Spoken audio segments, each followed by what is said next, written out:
네, 복음 가진 제자의 사람 관계. 이번 주 강단 말씀은 마가복음 9장 30절에서 42절 말씀입니다. 간단해요. 이번 주 강단 말씀은 사실은 우리가 복음이 선명하면 또 내가 복음을 체험하고 누리고 있으면 사람과의 관계는 다 회복된다는 거죠. 회복될 뿐만 아니라 더 나아가서는 그 많은 사람들을 살리는 자리에 가게 된다는 거죠. 그렇죠. 사실은 우리가 제일 중요한 것은 복음을 선명하게 체험을 해야 돼요. 선명한 그리스도, 선명한 복음을 체험하는 것이 가장 중요하죠. 예. 사람들은 대부분 다 나중심의 세계에서 살고 있어요. 사실은. 그래서 유명한 그 정신과 의사 이무석이라는 유명한 정신과 의사는 이런 말 했잖아요. 우리나라 사람들 대부분 인정 중독에 빠져 있다. 인정 중독에 빠져 있다. 다른 사람한테 인정받고 싶어 하고, 그죠? 또 직장에 가면은 또 상사한테 인정을 받아야 되고, 또, 또 뭐, 남편한테 인정을 받아야 되고, 와이프한테 인정을 받아야 되고, 심지어는 또 교회 가면은 목사님한테 인정을 받아야 되고, 그런 인정 중독에 다 빠져 있다는 거죠. 그리고 세상 성공 중심. 그죠? 내가 복음이 선명하지 않으면 세상을 따라갈 수밖에 없어요. 세상이 원하는 것은 성공이잖아요.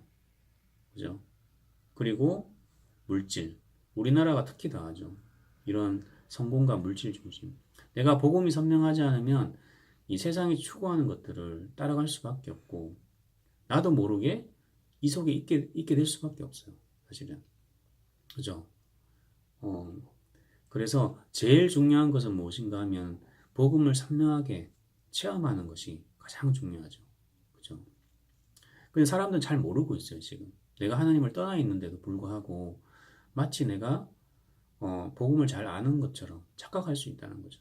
그런데 대부분은 90% 이상 거의 하나님을 떠나 있다고 봐야 돼요. 그래서 나 중심, 세상 성공, 물질 중심에 다 노출이 돼 있다고 봐야 되는 거죠. 그죠? 그래서 하나님을 떠나 있으면 오는 게 뭔가 하면요, 저주지앙이에요. 저주지앙. 처음에는 잘 몰라요. 그런데 내가 하나님을 떠나 있다는 사실을 처음에는 잘 몰라요. 그런데 나중에 시간이 지나면 어느 날 내가 해결할 수 없는 문제들이 너무너무 와 있어요. 어떤 사람은 경제 문제가 와 있을 수 있고요. 어떤 사람은 질병, 어떤 사람은 가정 문제, 자녀 문제, 다양하게 와 있죠. 그 문제를 내가 해결할 수가 없어요, 이제는. 예전에는 내 힘으로 해결할 수 있었지만 어느 순간 내 힘으로 해결할 수 없는 문제들이 계속 와 있는 거 있죠. 그것을 가지고 저주정이라고 해요. 제가 최근에 이제 어떤 제가 아는 후배한테 전화 연락이 왔어요.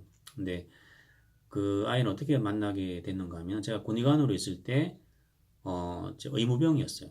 의무병으로 와서 이제 저랑 이제 신앙적인 대화도 많이 하고 제가 그 친구를 이렇게 양육을 해서 결국은 제가 다녔던 그 교회에 데리고 와서 저랑 신앙생활 이제 같이 했었는데 제가 이제 서울로 나오면서 그 친구하고 연락이 한 3년 정도 끊긴 거예요. 그런데 최근에 지난주 연락이 왔었죠. 연락이 와서 다급하게 이제 전화가 왔는데 자기 와이프가 와이프가 나이가 30대 한 중반쯤 됐을 거예요. 근데 큰 병에 걸렸다는 거예요. 암이 걸렸다는 거예요.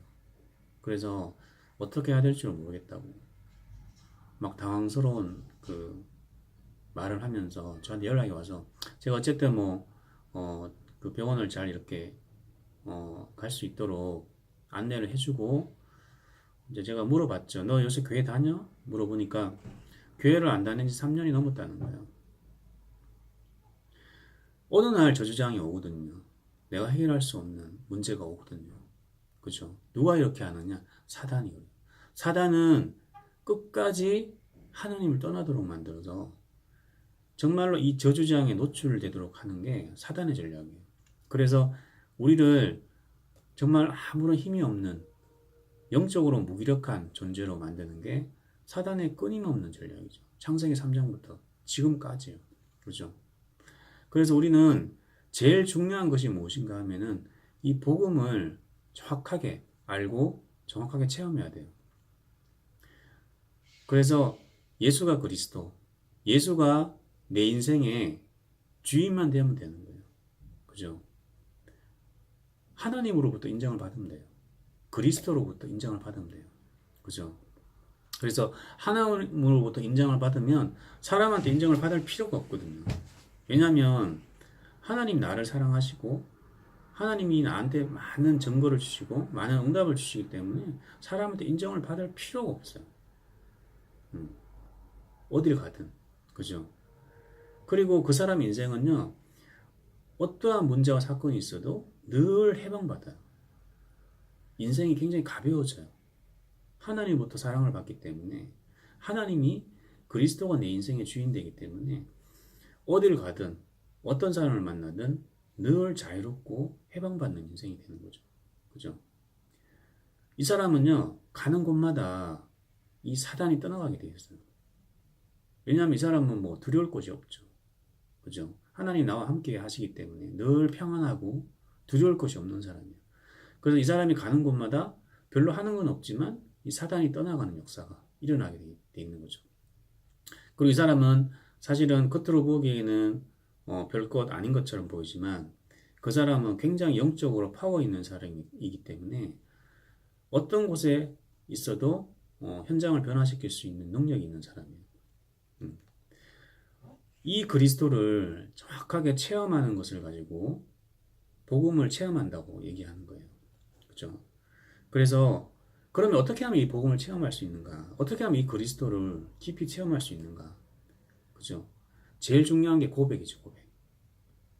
예수가 그리스도 되심을 입술로 계속 선포하고 고백하는 거예요.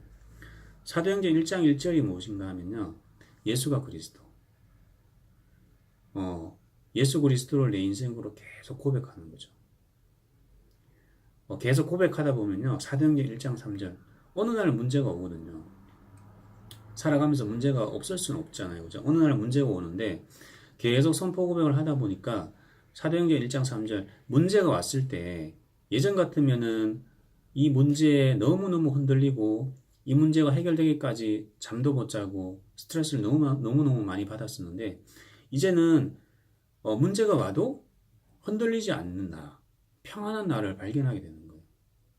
제가 많이 그랬거든요. 저도 예전에는 문제가 오면은 그 문제가 해결될 때까지 계속 그 문제에 잡혔어요. 그런데 지금은 똑같은 문제가 와도 그냥 편안해요. 그럼 하나님이 해결하시겠지. 난 기도만 하면 되니까. 해결돼도 되고 해결 안 돼도 괜찮고. 그게 바로 사도행전 1장 3절 하나님의 나라예요. 그죠? 문제가 왔을 때 문제를 뛰어넘을 수 있는 사람. 문제가 왔을 때 문제가 그렇게 크게 보이지 않는 사람. 그죠? 그 사람이 바로 하나님의 나라가 임하는 사람이죠. 그런데 이게 문제를 뛰어넘는 체험을 계속 하다 보면 그 사람은 영적으로 굉장히 평탄한 사람이 돼요. 형통한 사람이 돼요. 그래서 이 사람은 문제가 와도 괜찮고 문제가 없어도 괜찮고 물질이 있어도 괜찮고 없어도 괜찮고 응답이 와도 괜찮고 없어도 괜찮은 거죠. 그죠? 이 사람을 가지고 성령 충만한 사람이라고 합니다. 그러니까 영적인 굴곡이 없는 거죠. 평탄한 사람이 되는 거죠. 그죠? 그래서 이 고백 위에 예수가 그리스도 3주 고백을 계속 하시면은 이런 체험을 하게 되는데요. 지금 고백 열심히 제대로 하시는 분들은 다 똑같이 체험하고 있어요. 그래서 100번을 왜 하라고 하는가 하면요.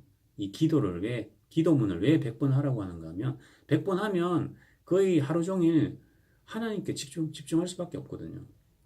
저도 매일 진료실에서 환자분 들어오면 그렇게 고백해요.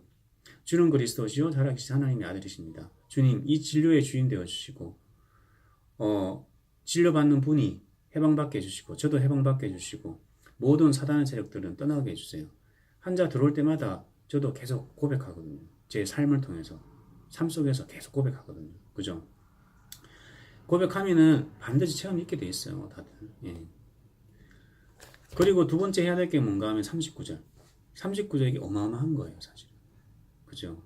저도 감사한 게 이제는 뭐 39절을 외우고 있으니까 성경 30개 구절을 외우고 있으니까 무인도에 가도 기도할 수 있고 무인도에 가도 전도할 수 있을 것 같아요. 진짜 성경이 없는 곳에 내가 살더라도 이 39절 가지고 충분히 신앙생활을 할 수 있고 또 사람들을 전도할 수 있을 것 같아요. 그죠? 39절만 외워도 이 정도인데 더 많이 외울 수 있다면 더 좋겠죠. 그래서 39절은 내 인생의 어떤 중요한 길잡이로서 정말 외우는 것이 정말 중요한 것 같아요. 그 다음에 적용기도문. 적용기도문은 정말 어마어마한 거예요, 사실은. 왜냐하면 제일 중요한 것은 내 가문의 저주장을 꺾는 거거든요. 우리 집안에 어떤 문제가 있는가 하면요. 어머님 우울증 있으시고 아버지가 이제 뇌졸중 그리고 너무 성공에 집착하신 분이에요. 그런데 어느 날 제가 그런 게 와 있는 거죠. 그죠? 그리고 저도 만약에 복음이 없었다면 성공에 집착하다가 우울증 걸려서 뇌졸중 걸려서 그렇게 아마 죽었을 거예요. 그죠? 그런 영적인 문제들이 저한테 이미 와 있었고 그 외에도 이제 이렇게 여러 가지 뭐 문제들이 와 있었죠. 근데 그 부분을 계속 적용기문해서 많이 기도했더니 그 부분들이 많이 꺾였어요. 많이 사라지고. 그 위에다가 또 현실적인 문제를 계속 놓고 기도하시면 돼요. 그래서 뭐 경제 문제 있으시면 경제 문제, 질병 문제, 자녀 문제. 예수님은 우리 현실의 문제에 굉장히 관심이 많으셨어요. 그래서 이런 30고백 위에 이런 적용 기도문을 통해서 우리의 가문의 문제와 우리 현실적인 문제를 놓고 계속 기도하시면 돼요. 이 위에 강단 메시지를 들으시면 돼요. 이 위에 본부 메시지를 들으시면 되고 이 위에 성경을 읽으시면 되는 거예요. 자꾸 우리가 메시지를 통해서 내 기도 제목을 응답받으려고 하지 마시고요. 메시지를 통해서 그리스도를 발견하면 되는 거예요. 사실은 원리는 간단하거든요. 우리가 그리스도만 뿌리 내려지면 나머지 문제는 저절로 해결되게 돼 있어요. 근데 반대로 하는 거죠. 문제를 해결하려고 하면은요, 아무것도 안 돼요. 사실은. 그래서 강단 메시지와 메시지 듣기를 통해서 그리스도만 딱 발견하면 돼요. 그러면 복음이 더 뿌리 내려지기 때문에 내 인생이 형통한 인생으로 점차 변화되어지는 거죠. 그죠? 그렇게 되면요, 결국은 증거거리가 나타날 수밖에 없고 내가 말할 수밖에 없는 증거들이 많이 응답으로 오게 돼 있는 거죠. 그 사람을 가지고 증인이라고 해요. 증인. 그죠? 이 한 사람을 통해서 많은 인간관계가 회복되고요. 이 한 사람을 통해서 나와 만나는 많은 사람들이 살아나는 역사가 일어나고 이 한 사람을 통해서 교회가 살아나고 내 가정이 살아나고 현장이 살아나는 역사가 있게 될 거예요. 그래서 정말 고백을 많이 해보세요. 주변에 지금 고백하시는 분들이 지금 응답이 진짜 많이 일어나고 있어요. 사실은. 제가 나중에 호흡 기도에 대해서 얘기할 텐데요. 그 삼직 고백을 계속 집중해서 하면요. 호흡은 저절로 길어질 수밖에 없어요. 호흡을 일부러 길게 할 필요가 없고 반대로 이렇게 고백에 집중하다 보면 호흡은 저절로 길어져요. 예. 그러면 건강해지죠. 또 당연히 영적으로 하나님께서 많은 응답을 주시겠죠. 한 주간 그렇게 누리시면 좋을 것 같아요.